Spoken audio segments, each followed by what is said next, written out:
여러분 혹시 오늘 이 노래를 아시는지 모르겠어요. 아시는 분은 제가 잘 못 부르는 노래니까 같이 불러주시면 힘이 될 것 같습니다. 동그라미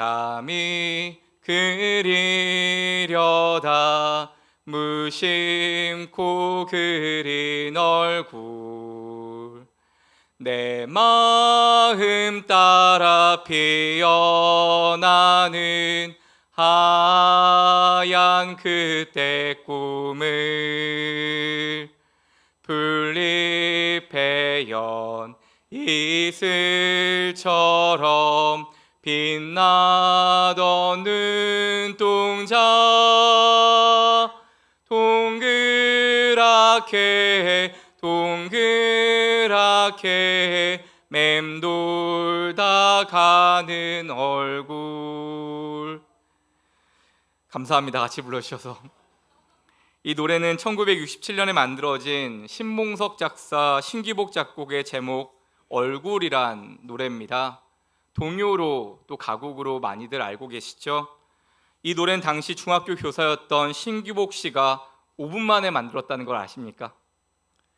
신학기 첫 교무회의 중에 공식 회의에 무료함 달래려고 당시 동료 교사였던 신봉석 씨에게 내가 얼굴이란 이름의 노래를 제목을 지었는데 가사를 지어달라, 거기에 맞춰서 내가 곡을 써보겠다 해서 불과 5분 만에 만들어진 곡입니다. 대곡은 원래 이렇게 짧게 나오는 것 같아요. 그런데 이 곡의 가사처럼 정말 그리운 얼굴은 우리 마음과 생각에 수시로 드나들지 않습니까? 그래서 동그라미 그리려다가 무심코 그리게 되는 얼굴이란 겁니다. 여러분, 여기서 저는 무심코라는 표현이 기가 막힌 것 같아요. 일부러 의도를 가진 게 아니에요. 무심코 그냥 자연스러운 겁니다. 그것은 이미 내 마음속에 그 사람에 대한 생각이 가득 차 있기 때문 아니겠습니까? 여러분, 지금 혹시 어떤 얼굴을 떠올리십니까? 우리는 왜 그 사람만 생각하면 다시 세상을 살아갈 힘을 얻는 걸까요? 여러분, 저는 누구 생각할 것 같으세요? 1부 땐 그분이 있었는데 지금 2부에는 없어서 편하게 얘기할 수 있습니다. 제가 머리가 좋거든요. 먼저 제 아내한테 물어봤어요. 힘이 들 때 누구 생각해? 그러니까 당연히 저라고 할 줄 알았는데 제가 아니라 아이들 생각한다고 하더라고요. 아이들 생각한다고 하더라고요. 그래서 그럼 나는 얘기했더니 저는 힘을 주는 얼굴이 아니라 걱정이 되는 얼굴이라고. 그래서 늘 하나님 의지하고 기도하게 만드는 얼굴이라고 이렇게 현명한 답을 줬습니다. 여러분, 정말 많이 분주하고 힘들고 지칠 때 누구 생각하세요? 저도 아내 말처럼 아이들 생각합니다. 내 새끼들 생각하면서 내가 더 힘을 내야지, 그런 생각들을 해요. 사랑하는 여러분, 그렇게 저에게 자녀가 보고 싶고 그래서 때마다 시마다 그렇게 힘이 되는 것처럼 여러분에게도 힘이 되는 얼굴들이 있을 겁니다. 그런 사람이 있다면 정말 인생에 참 힘이 될 겁니다. 때로 힘겹고 어려운고 아픈 일 생겨도 그 사람, 그 얼굴 생각하면서 견뎌낼 수 있겠죠. 그 사람 하나가 이 세상에 있다는 사실 하나만으로도 사막 같은 일상에 생수 같은 희망이 다시 임하는 게 아닐까요? 구강본 시인의 귀가란 시가 있습니다. 좋은 시라 여러분과 함께 나누고 싶습니다. 하루가 한 생에 못지않게 깁니다. 오늘 일은 힘에 겨웠습니다. 집으로 가는 길 산그림자 소리 없이 발밑을 지우면 하루분의 희망과 안타까움 서로 스며들어 허물어집니다. 마음으론 수십 번 세상을 버렸어도 그대가 있어 쓰러지지 않습니다.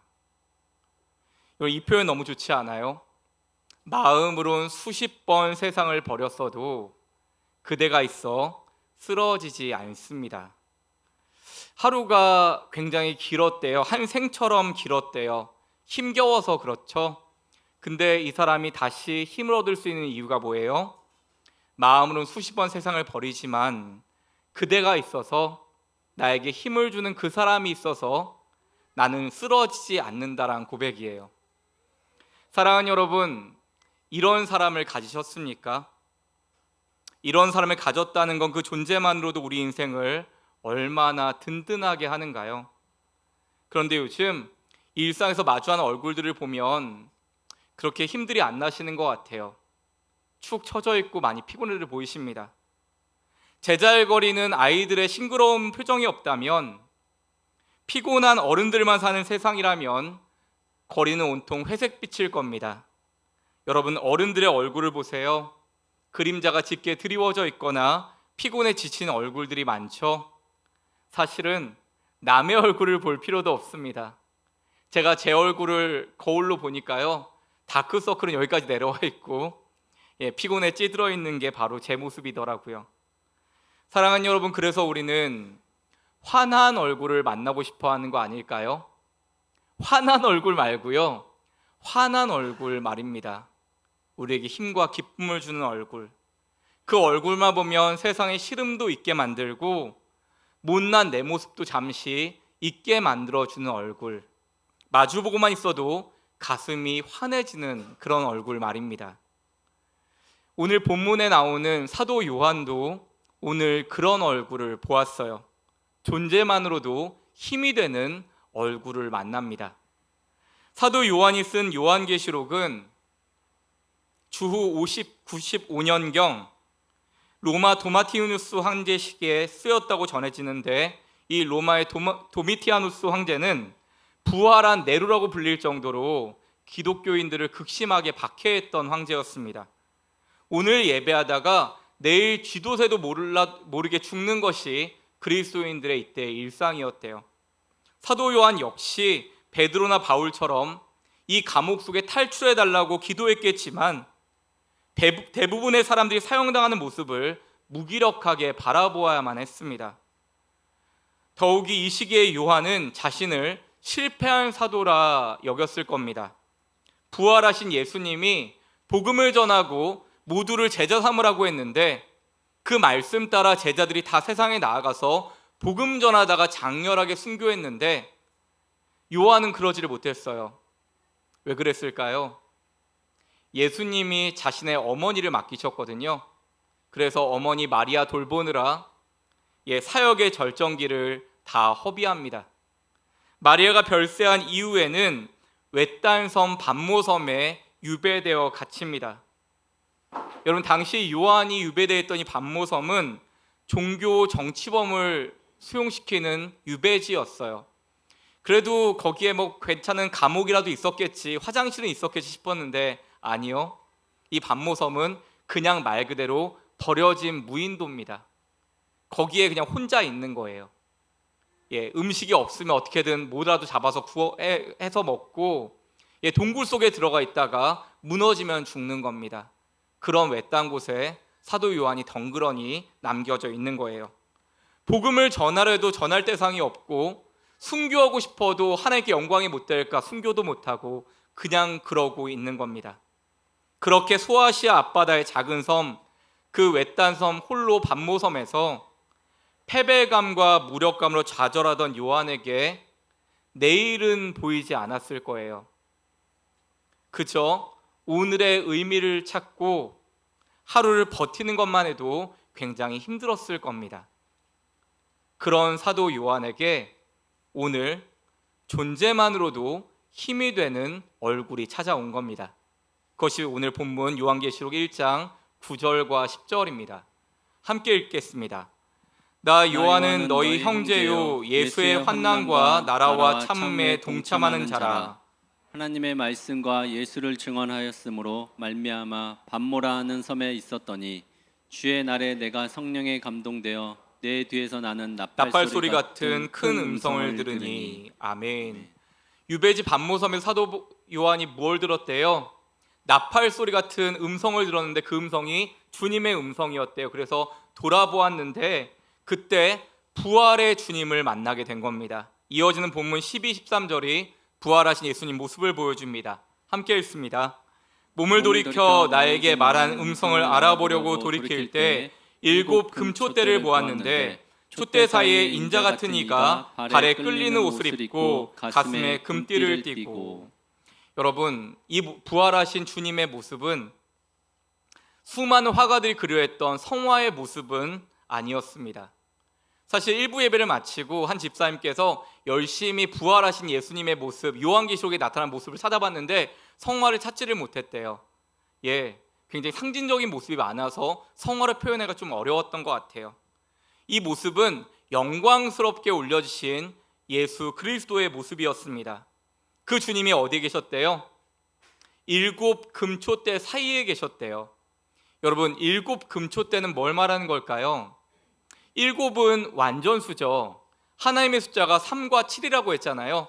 7은 완전수고, 여기서 금은 순전함을 말합니다. 온전함, 순전함을 말해요. 촛대는 뭘 말할까요? 교회를 상징하는 겁니다. 그러면 7 금초대라고 하면 뭐죠? 이 땅을 살아가는 불완전하지만 온전함을 쫓아가는 이 땅의 교회를 말하는 겁니다. 이 어두운 세상을 밝히는 일이 교회의 존재 이유임을 촛대는 상징적으로 드러내고 있는 것입니다.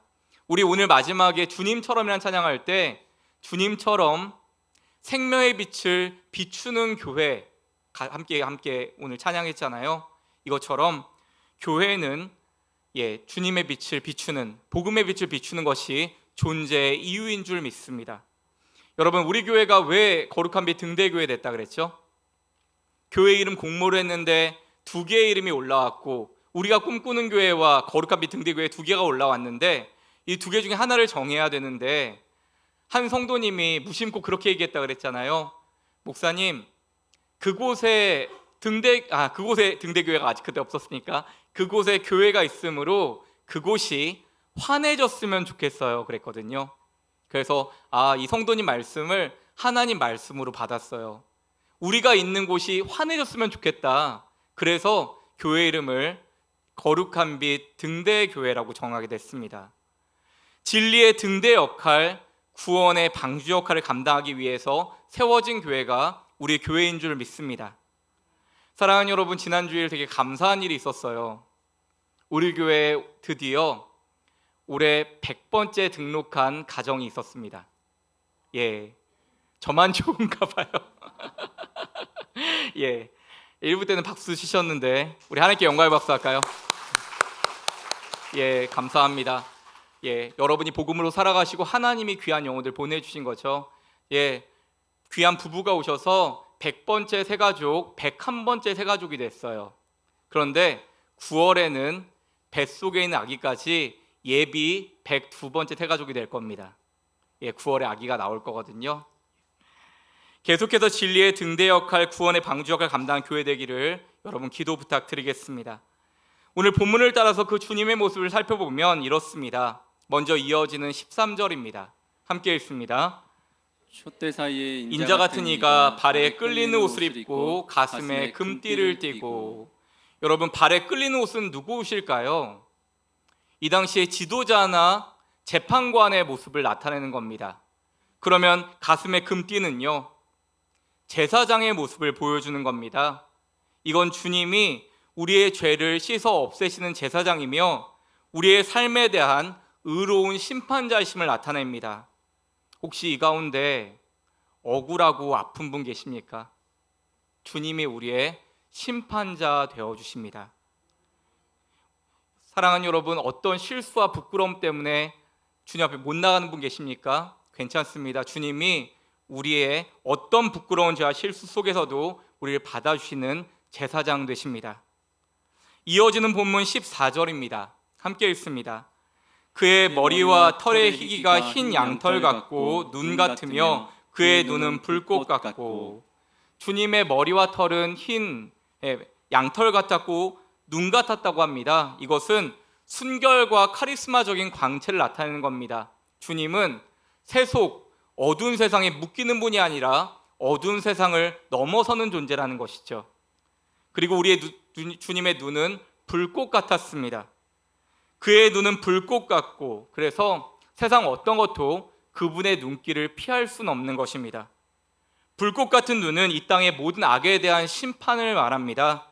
그렇습니다. 악인들에겐 그 눈은 피할 수 없는 두려움이 되겠지만 하나님의 자비와 긍휼을 바라는 이들에게는 오히려 끝까지 찾아내시고 책임져 주시는 사랑과 자비의 눈이 되는 것입니다. 이어지는 본문 15절입니다. 함께 읽습니다. 그의 발은 풀무불에 단련한 빛난 주석 같고 그의 음성은 많은 물소리와 같으며. 주님 발이 뭐와 같았대요? 풀무에 단련한 빛난 주석 같대요. 이 든든한 발은 흔들리지 않는 확고함을 말합니다. 반석 같은 발이래요. 여러분, 이것이 우리에게 어떤 의미가 될까요? 늘 삶의 터전이 흔들리는 것 같아서 조마조마한 삶을 살아가는 그런 우리들을 안고 계시는 우리 주님의 발은 반석과 같이 절대 흔들리지 않는다는 것입니다. 또 우리 주님의 음성은 많은 물소리와 같습니다. 그의 음성은 많은 물소리와 같으며. 여러분, 피서 때 휴가로 바닷가 다녀오셨습니까? 그 많은 파도 밀려오는 걸 보면서 이 많은 물이 어디서 왔지 싶지 않아요? 근데 그 많은 물소리 속에서 우리 주님의 음성이 미치지 않는 곳이 없음을 발견합니다. 시편의 기자가 그래서 이렇게 노래했습니다. 시편 19편 1절에서 4절입니다. 교독하겠습니다. 하늘이 하나님의 영광을 선포하고 궁창이 그의 손으로 하신 일을 나타내는도다. 날은 날에게 말하고 밤은 밤에게 지식을 전하니. 언어도 없고 말씀도 없으며 들리는 소리도 없으나 그의 소리가 온 땅에 통하고 그의 말씀이 세상 끝까지 이르도다. 하나님이 해를 위하여 하늘에 장막을 베푸셨도다. 4절 보시면 그의 소리가 온 땅에 통하고 그의 말씀이 세상 끝까지 이르도다. 여러분, 이 세상 어디에도 주님의 음성이 미치지 않는 곳은 없다는 겁니다. 그럼 이게 우리에게 어떤 은혜가 될까요? 주님이 내 삶의 자리를 아실까? 내 공고한 이 삶의 자리를 아실까 싶은데 그 삶의 자리에도 하나님의 음성이 들린다는 겁니다. 그 음성이 우리를 붙잡아 생명으로 인도하시길 간절히 축복합니다. 마지막으로 오늘 본문 16절입니다. 함께 읽습니다. 그의 오른손에 7뼈리 있고 그 입에 좌우에 날선 검이 나오고 그 얼굴은 해가 힘있게 비치는 것 같더라. 아마 이 말씀 때문에 성화로 옮기는 게 쉽지 않았을 것 같아요. 입에서 뭐가 나온대요? 검이 나온대요. 날선 검이 나오는데 이 좌우의 날선 검은 뭘 말하는 걸까요?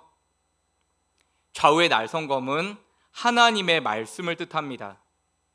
우리의 혼과 영과 관절과 골수를 찔러 쪼개기까지 하고 마음의 생각과 뜻을 감찰하는 생명의 말씀 말입니다.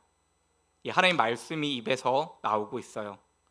한마디로 우리 부활하신 주님의 모습은 그 얼굴은 해가 힘있게 비치는 것 같더라.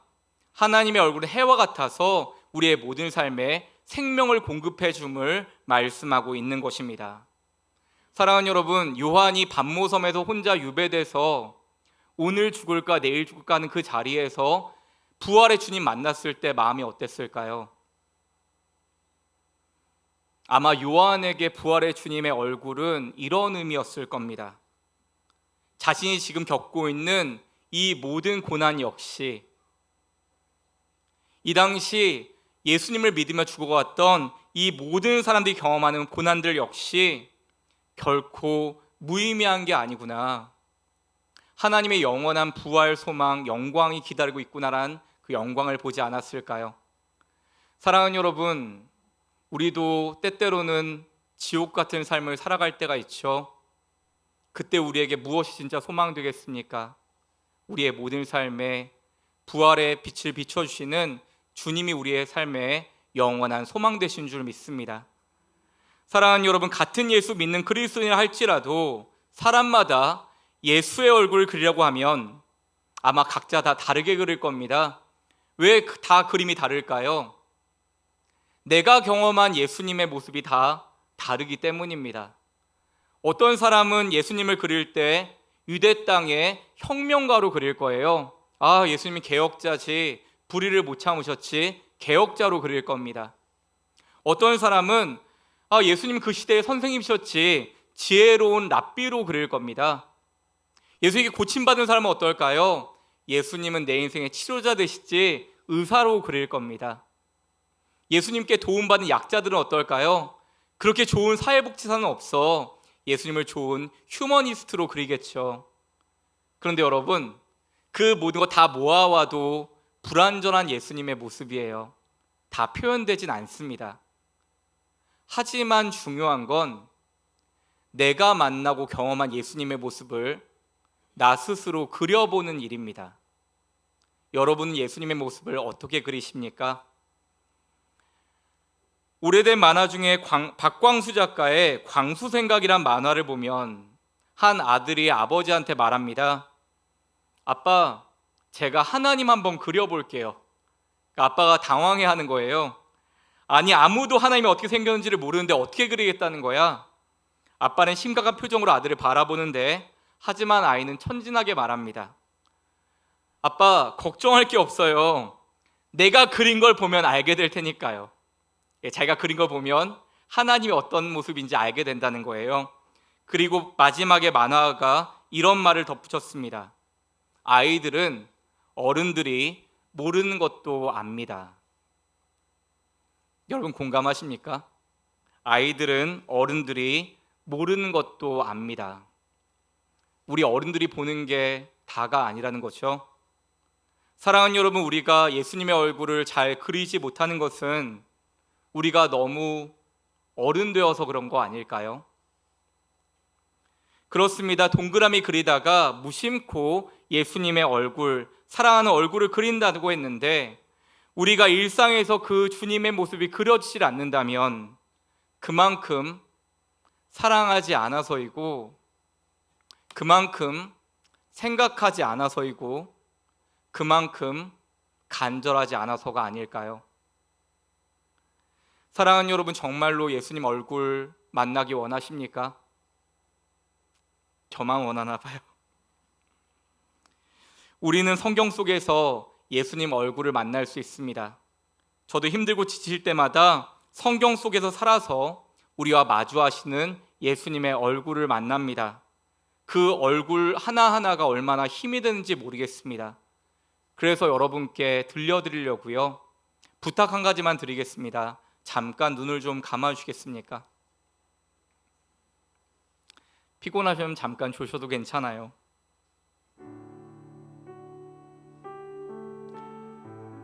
세상 일에 시달려 눈이 흐릿해졌을 때 맑은 눈을 빛내며 하나님의 말씀 전해주시던 우리 예수님의 해맑던 그 얼굴을 기억합니다. 늘 피곤에 찌들어 마지못해 살고 있을 때 이른 아침 한적한 곳 찾아 하나님께 기도하고 내려오시던 샛별 같은 그 얼굴을 기억합니다. 작은 성공과 실패 앞에서도 쉽게 교만해지고 또 쉽게 비굴해지는 나를 볼 때면 풍랑이는 바다 한복판에서도 태평하게 잠드신 태산 같은 그 얼굴을 기억합니다. 온통 내 눈앞의 일에만 매달려 주변을 전혀 돌아보지 못할 때면 길 잃은 양무리 같은 우리를 바라보시며 안타까워하시던 목자의 얼굴을 기억합니다. 삶에 대한 열정도 때론 불의에 대한 분노도 잃어버린 채 적당히 타협하며 살아갈 때면 채찍을 만들어 성전을 청결케 하시며 거룩한 분노에 떨던 그 얼굴을 기억합니다. 지금 지고 가는 인생의 짐이 너무 무거워 비틀거릴 때면 겟세마네 동산에서 눈물 흘리며 기도하시던 간절한 그 얼굴을 기억합니다.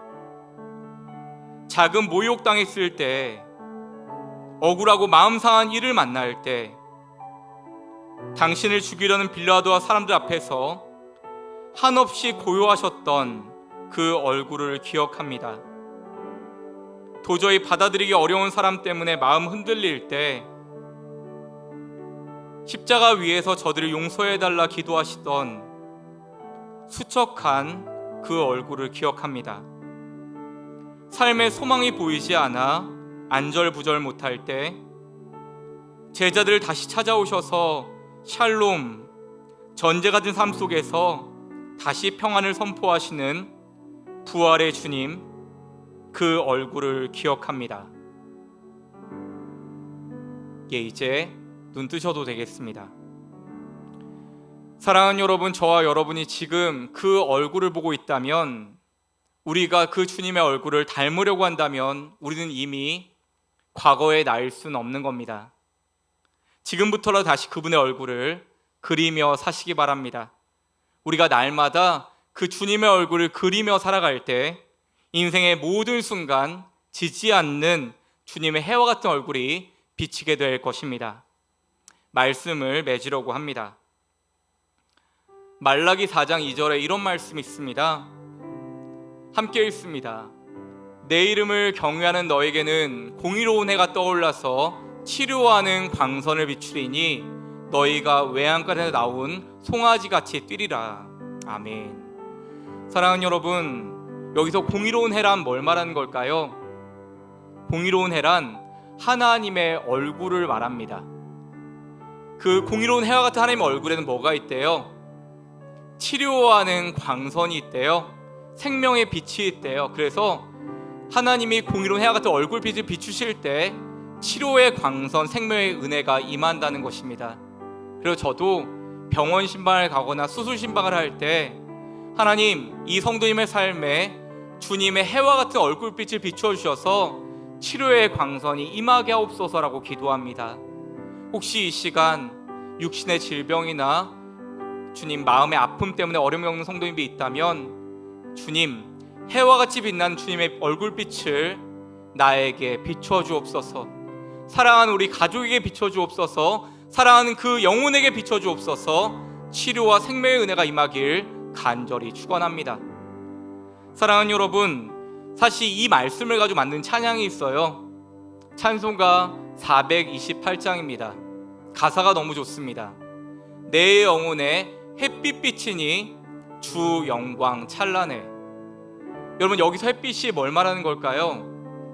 햇빛은 해와 같이 빛나는 하나님의 얼굴빛을 말하는 겁니다. 우리 주님의 얼굴 해와 같이 빛나는데 그 빛은 세상 어떤 빛보다 더 빛난대요. 당연하죠. 사람의 빛과 세상의 빛이 어떻게, 하나님의 빛이 어떻게 같겠습니까? 후렴이 너무 좋습니다. 주의 영광 빛난 광채 내게 비춰 주옵소서. 주님의 얼굴빛을 나에게 비춰 주옵소서. 그때 어떤 은혜가 임해요? 그 밝은 얼굴 배울 때 나의 영혼 기쁘다. 여러분, 영혼은 무엇으로 고칠 수 없거든요. 내 주님의 치료의 은혜 광선이 임하면 그 영혼마저 기뻐 뛰며 즐거워한다는 것입니다. 사랑하는 여러분, 이렇게 주님의 얼굴에는 생명의 빛이 가득합니다. 그런데 여러분, 그 주님의 빛을 만나면 우리의 얼굴도 변한다는 걸 아십니까? 아멘. 여러분, 잘생긴 분이 있고 조금 덜 잘생긴 분이 있죠. 예, 우리 외모 사실 많이 보잖아요. 볼 때 외모 많이 보는데 여러분, 그런 사람 있지 않아요? 조각한 것처럼 너무 잘생기고 너무 아름다운데 매력이 하나도 없는 거예요. 괜히 싸하고 차갑고 어렵고 그렇습니다. 근데 어떤 분은 그렇게 잘생긴 것 같진 않은데, 그렇게 아름답진 않은데 우리의 마음을 기쁘게 하고 즐겁게 하는 분들이 있잖아요. 그 차이가 어디 있을까요? 저는 그 차이가 은혜에 있다라고 믿습니다. 예, 하나님의 얼굴이 우리를 바라봐 줄 때 그때 우리에게 하나님의 빛의 은혜가 임하는 줄 믿습니다. 그 은혜를 품면 그 얼굴이 밝게 빛난다는 거죠. 이것을 말하는 게 민수기 6장 25, 26절인데요. 우리 한번 같이 읽어보겠습니다. 시작.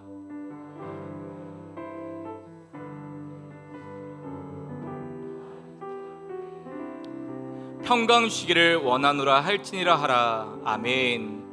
여러분, 여호와는 그 얼굴 내게 비추사 은혜 베푸시기를 원하며 그 얼굴 내게 향하여 드사 평강 쉬기를 원합니다 했는데, 이 말씀은 이런 의미입니다. 내가 땅만 바라보고 사는 거예요. 여러분, 사실 우리가 하늘 보고 살 때가 얼마나 많아요. 세상 일에 묶여서 세상 일이 많아서 세상만 잔뜩 보고 살아가다가 세상살이가 너무 힘들어져서 그제서야 죽겠습니다 하고 하나님 바라봤더니 그때 놀라운 것은 뭐죠? 하나님이 이미 나를 보고 있다는 겁니다. 여호와는 그 얼굴 내게 비추사 내게 은혜 베푸시기를 원하며 여호와는 그 얼굴 내게 향하여 드사 평강 주기를 원합니다. 그때 비로소 깨닫는 한 가지가 있죠. 내가 하나님 바라보기 전에 이미 하나님은 나를 바라보고 계시더라는 거예요.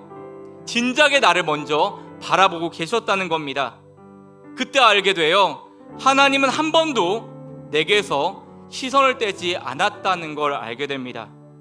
내가 고개 숙이고 세상만 바라보고 있어서 그렇지, 하나님께 등을 돌리고 있을 때는 하나님이 어디를 보는지 몰랐지만 눈을 들어 하나님을 경외하고 바라봤더니 하나님과 내 얼굴이 마주치게 되고 하나님의 시선과 내 시선이 교환하게 되면서 오늘 말씀에 의하면 어떤 은혜가 임한대요? 하나님을 바라봄으로 끝나는 게 아니라 하나님의 은혜가 내 얼굴에 임하고요, 하나님의 평강이 내 얼굴에 흐르게 된다는 것입니다. 저 말씀을 주면 사실 굉장히 많이 찔렸어요. 저희 큰아들이 저한테 그러더라고요. 아빠는 왜 교회에서만 웃어요? 이게 저의 현주소더라고요. 저도 교회 밖에서도 웃겠습니다. 하나님, 근데 제 힘으로 웃을 수가 없거든요. 저에게 주님의 은혜의 빛을 비춰주사 평강의 은혜를 부어주사 교회가 아닌 밖에서도 웃게 하여 주옵소서. 사랑하는 여러분, 항상 해를 보고 사는 존재가 있죠. 항상 해를 보고 사는 존재가 뭘까요? 그걸 우리는 달이라고 이야기를 합니다. 해와 달의 그럼 차이가 뭐죠? 해는 스스로 빛을 낼 수 있는 발광체잖아요. 근데 달은 자기 힘으로 한 줄기 빛도 못 내는 반사체입니다. 자신에게 어떤 빛도 나오지 않기 때문에 하루 24시간 해에게 빛을 받아서 그 빛을 비춰주는 거죠. 근데 여러분, 달빛은 해처럼 대낮처럼 밝게 할 수는 없어요. 그렇지만 달빛의 역할은 뭐죠? 어두운 길을 걸어가는 사람에게 그 길을 잃지 않도록 비춰주는 달빛의 역할을 할 수 있잖아요. 여기서 깨닫게 됩니다. 하나님은 우리 인생의 해입니다. 우리는 하나님의 빛을 받는 달들입니다. 달 같은 우리에게 어떤 빛도 한 줄기 나오지 못하지만 해이신 하나님 바라보고 우리에게 반사되어져 나오는 그 빛으로 우리도 빛의 삶을 살아갈 수 있다는 것입니다. 여러분, 그래서 그리스도인의 별명은 해를 품은 달이라고 합니다.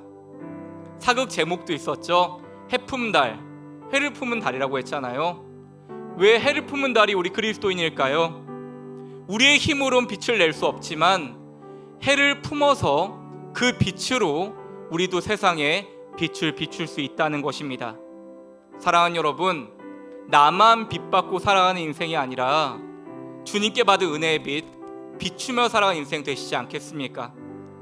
어두운 밤길 걸어가는 길 잃어버린 사람의 길을 찾게 해주는 달빛 같은 삶은 우리가 살아갈 수 있는 것입니다. 그렇게 저와 여러분이 속한 삶의 자리에서 해 같은 주님의 빛을 받아 어두운 인생길 걸어가는 사람에게 길을 찾게 해주는 달빛 같은 인생들 되시기를 간절히 축원합니다. 우리 교회가 그렇게 주님의 해 같은 빛을 받아 우리의 가정과 이웃, 어두운 삶의 자리에 빛을 비추는 등불과 같은 교회, 등대와 같은 교회 되기를 예수님의 이름으로 간절히 축원합니다.